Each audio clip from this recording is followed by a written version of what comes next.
all imports of Russian oil and gas and energy. That means Russian oil will no longer be acceptable at U.S. ports, and the American people will deal another powerful blow to Putin's war machine. This is a move that has strong bipartisan support in the Congress and, I believe, in the country. Americans have rallied to support the Ukrainian people and made it clear we will not be part of subsidizing Putin's war.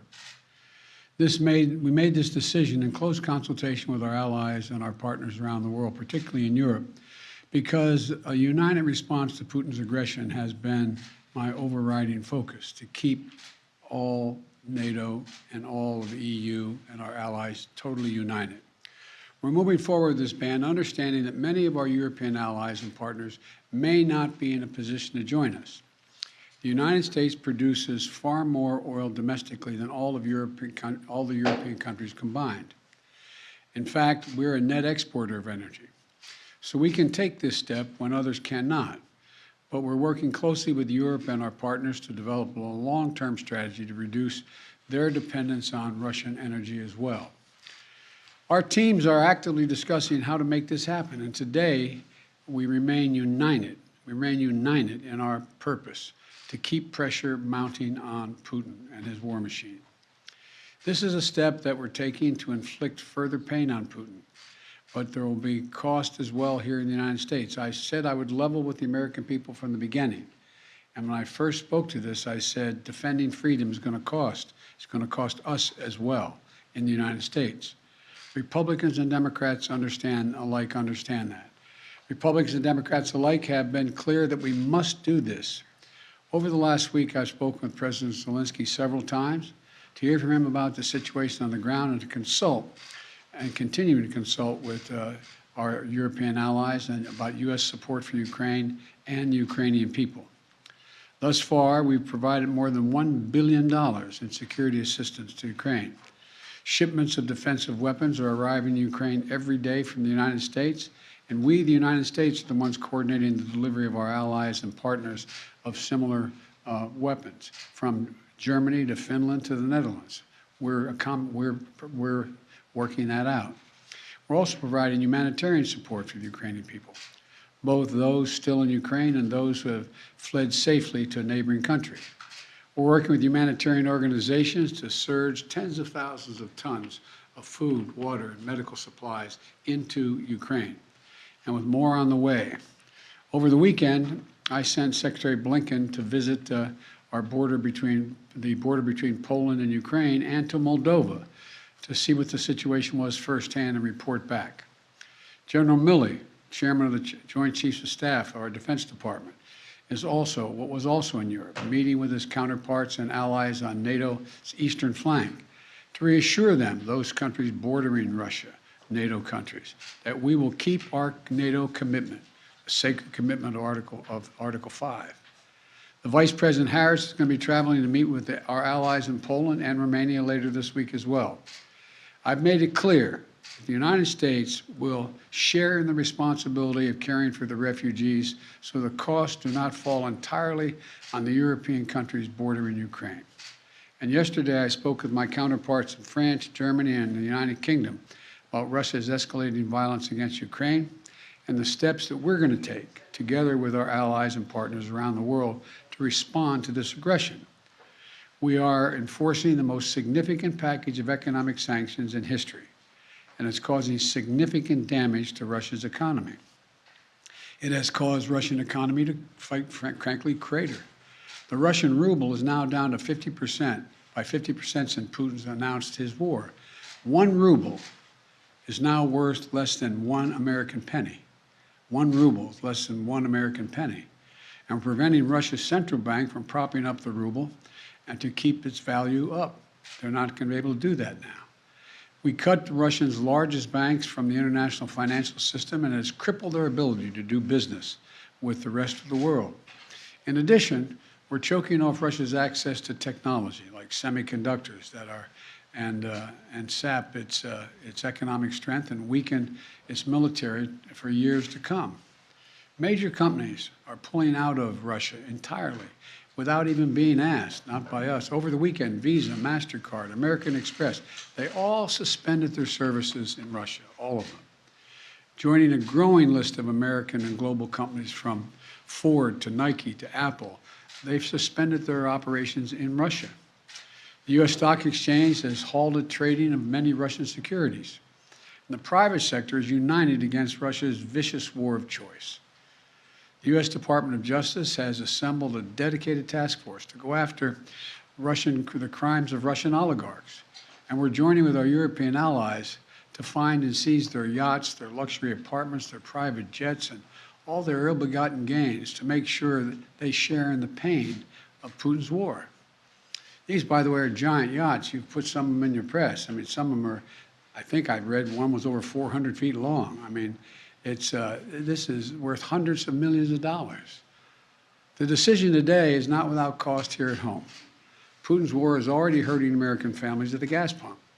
Since Putin began his military buildup on Ukrainian borders, just since then, the price of the gas at the pump in America went up 75 cents. And with this action, it's going to go up further. I'm going to do everything I can to minimize Putin's price hike here at home. In coordination with our partners, we've already announced that we're releasing 60 million barrels of oil from our joint oil reserves. Half of that, 30 million, is coming from the United States. And we're taking steps to ensure the reliable supply of global energy. We're also going to keep working with every tool at our disposal to protect American families and businesses. Now, let me say this. To the oil and gas companies and to the finance firms that back them, we understand Putin's war against the people of Ukraine is causing prices to rise. We get that. That's self-evident. But, it's no excuse to exercise excessive price increases or padding profits or any kind of effort to exploit this situation or American consumers, exploit them. Russia's aggression is costing us all, and it's no time for profiteering or price gouging.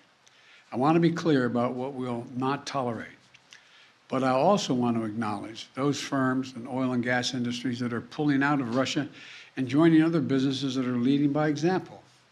This is a time when we have to do our part and make sure we're not taking advantage. Look, let me be clear about two other points. First, it's simply not true that my administration or policies are holding back domestic energy production. That's simply not true. Even amid the pandemic, companies in the United States pumped more oil during my first year in office than they did during my predecessor's first year. We're approaching a record levels of oil and gas production in the United States, and we're on track to set a record of oil production next year.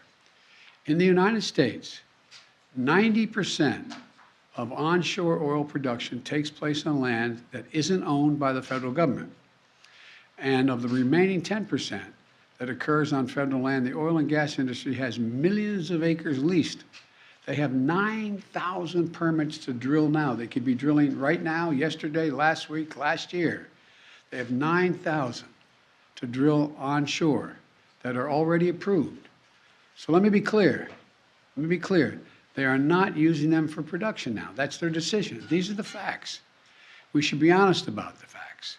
Second, this crisis is a stark reminder to protect our economy over the long term, we need to become energy independent. I've had numerous conversations over the last 3 months with our European friends of how they have to wean themselves off of Russian oil. It's just not tenable.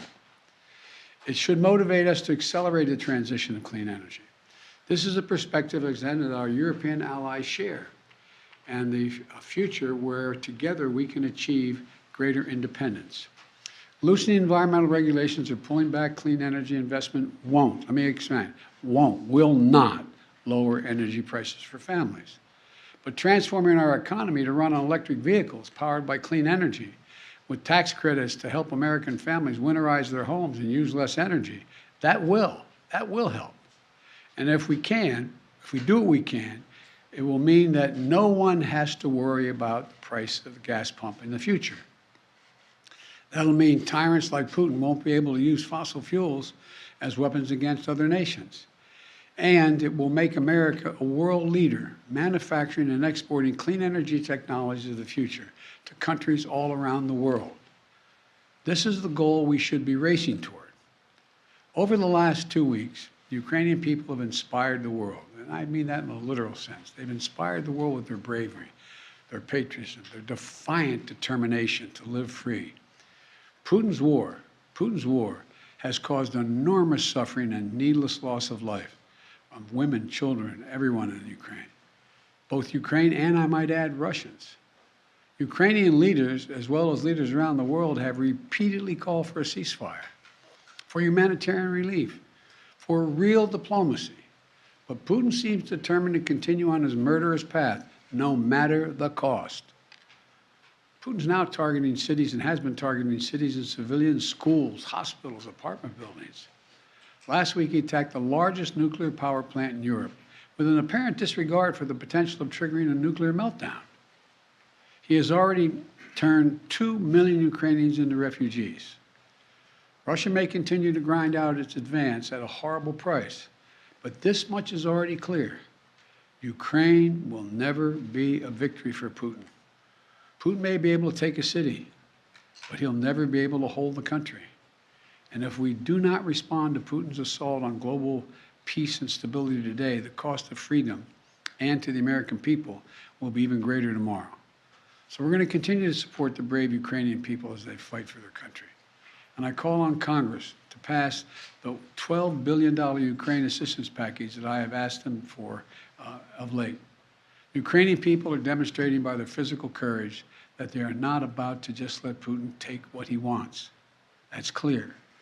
They'll defend their freedom, their democracy, their lives. And we're going to keep providing security assistance, economic assistance, and humanitarian assistance. We're going to support them against tyranny, oppression, violent acts of subjugation. People everywhere, and I think it's maybe even surprised some of you all, people everywhere are speaking up for freedom. And when the history of this war is written, Putin's war on Ukraine will have left Russia weaker and the rest of the world stronger. May God bless all those heroes in Ukraine. And now I'm off to Texas. Thank you very, very much. I know there's a lot of questions. I know there's a lot of questions, but there's a lot more that has to be made clear, and I'm going to hold on that until we get more information. Thank you. Appreciate it.